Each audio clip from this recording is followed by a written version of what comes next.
Apple's September event was and will always be a huge event. In fact, to so many users around the world, it is probably the biggest event and the one that excites them the most, but this is not the case for everyone. Personally, I always found the October event to be the most exciting one of the year. This is because I always found Mac announcements to be a lot more fascinating and I can expect more from them. I always found the release of a new Mac to be a bit more exciting, myself. However, this year, it looks like Apple might end up skipping the October event. Last year, despite waiting eagerly for an October event and despite a few reports saying that Apple would hold one, Apple eventually decided against it. There were some problems with the M2 Pro and Max chips that required Apple to eventually delay their announcement, which they did.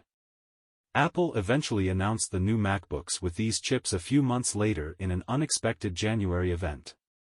Those who follow Apple know that a January event is a rare occurrence that happens when Apple needs a bit more time to fully develop a product. For most years, Apple typically holds an October event, with 2021 being the last one held.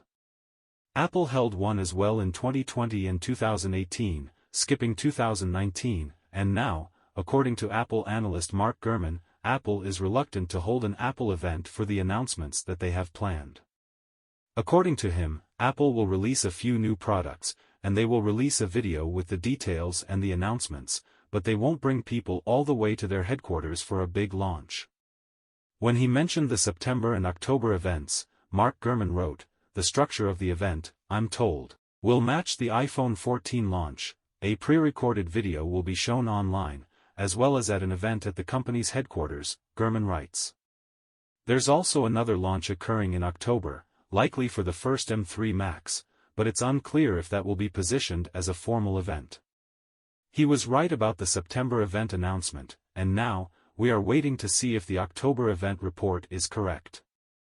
Apple has done a lot this year, and with many huge events already done, Apple has only a few devices left that are waiting for an expected upgrade this year. With the iPhones and Apple Watches already out of the way, reports are coming out that Apple has two major announcements left for 2023.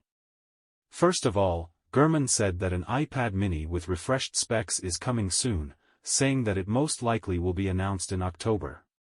However, it is going to be announced through a simple video on Apple's website and not a full event for it alone. He did not mention the awaited upgrade for the iPad Pro, which we expect to happen early next year. This leaves one thing only, the new M3 chip. This would have been one of the biggest announcements of the year.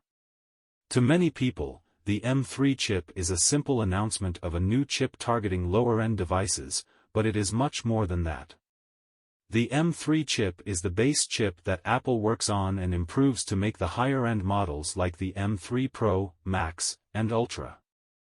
This means that any improvement to the M3 chip would not only reflect on its performance but would also positively affect every single chip that Apple releases that relies on the same architecture.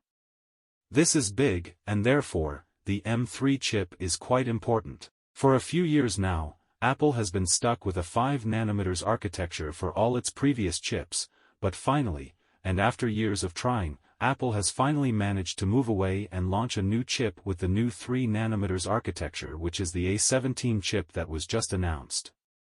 The A chips are the chips that Apple modified to make their line of M chips, and therefore, finally, you can expect the new chip to be built using 3nm technology, and this means the chip will be a lot faster and even more power efficient.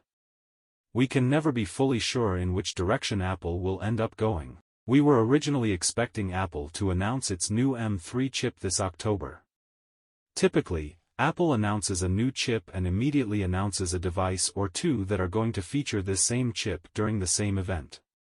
Mostly, we expected Apple to announce an M3 Mac Mini or MacBook Air. However, it seems likely that Apple won't end up doing that, at least not this October. We will have to wait for a January event like last year, or Apple might end up delaying it even further so that we get the new devices as late as March during the spring event. This will be an unfortunate scenario, but I guess releasing a new chip is a big move that might end up taking more than we thought. Hopefully, the new chip is simply worth the wait, and personally, I hope we won't need to wait that much, but only time can tell. Hey friends! Excited to share something phenomenal with you. Skillshare. It's an online learning community with thousands of inspiring classes for creative and curious folks like us. Want to unlock your creativity and learn new skills? Use my link below for a free month of Skillshare. Explore classes in design, photography, business, and more. And here's a bonus. Use code annual30AFF to get 30% off an annual subscription. Dive in, join millions, and let's create and learn together. Don't wait. Click the link, start your learning journey, and let's inspire each other with our creations. See you there.